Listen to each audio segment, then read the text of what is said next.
এই শাসক দল আশ্রিত গুন্ডারা পুলিশের সামনে ওনাকে মেরে ফেলার জন্য উদ্যত হচ্ছে। আমি ডিজিপি সাহেবের নির্দেশে নিয়েছি। এর আগেও সুদীপ রায় বর্মন আক্রান্ত হয়েছে, বিভিন্ন রাজনৈতিক দলের নেতাকর্মীরা আক্রান্ত হচ্ছে, তাদের বাড়িঘরে আক্রমণ হচ্ছে, আমাদের বিরোধী দলের অফিস ভেঙে চুরে ফেলা হচ্ছে, আগুন ধরিয়ে দেওয়া হচ্ছে। এহেন পরিস্থিতিতে ডিজিপিকে আইন শৃঙ্খলার বিষয়টাতে যেন প্রয়োজনীয় হস্তক্ষেপ করা হয়, অন্যথায় আমাদের আন্দোলনের পথে যেতে হবে। গণতান্ত্রিক আন্দোলন গড়ে তোলার জন্য সাধারণ মানুষকে সঙ্গে নিতে হবে। রাজ্যের আইন শৃঙ্খলা জড়িত পরিস্থিতি ভালো নয়, ওনাকে অবগত করে ওনার হস্তক্ষেপ যেন জরুরি ভিত্তিতে এই রাজ্যে আইনের শাসন ফিরিয়ে আনতে এটা যেন উনি যেন হস্তক্ষেপ করেন, তার জন্য দাবি জানানো হচ্ছে। রাজ্যের মুখ্যমন্ত্রী বারংবার বলেন আইন শৃঙ্খলা ভালো, ওনার রাজত্বে এই রাজ্যে সুশাসন চলছে।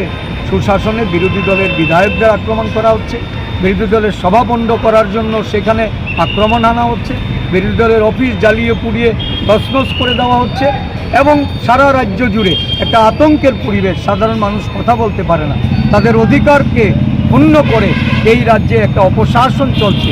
তার থেকে মুক্তি দেওয়ার জন্য পুলিশের যে ভূমিকা, সেই ভূমিকা পালন করতে ডিজির প্রতি আমরা আহ্বান জানাই। স্যার, এই যে বিরোধী দলের গুলির উপর আক্রমণ, এটা কেন করা হচ্ছে? আপনার কি মনে হয় যে মুখ্যমন্ত্রী তারা অলরেডি যোগী হারিয়ে ফেলেছে।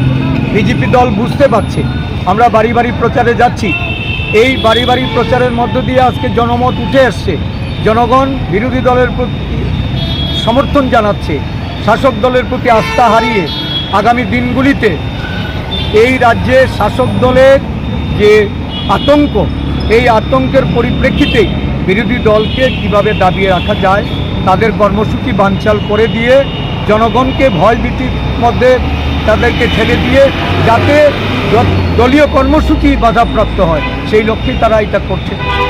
স্যার, এই যে কালকে এই বিধানসভার একজন সদস্যের উপর কংগ্রেসের সদস্যের উপর আক্রমণ বা এটা নিয়ে আপনারা কি কোনো মানে কমপ্লেন লঞ্চ করেন?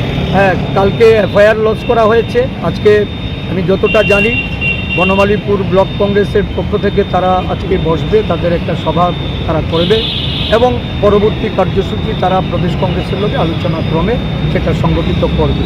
তবে সবচেয়ে বড় দুঃখের বিষয় হলো বিধানসভার যিনি পরিষদীয় নেতা, ওনার তরফ থেকে এই বিষয়ে কোনো ধরনের আমরা কথা শুনিনি বা এটাকে নিন্দা জানিয়েও উনি কোনো ধরনের বিবৃতি দেননি। এটা অত্যন্ত দুঃখজনক।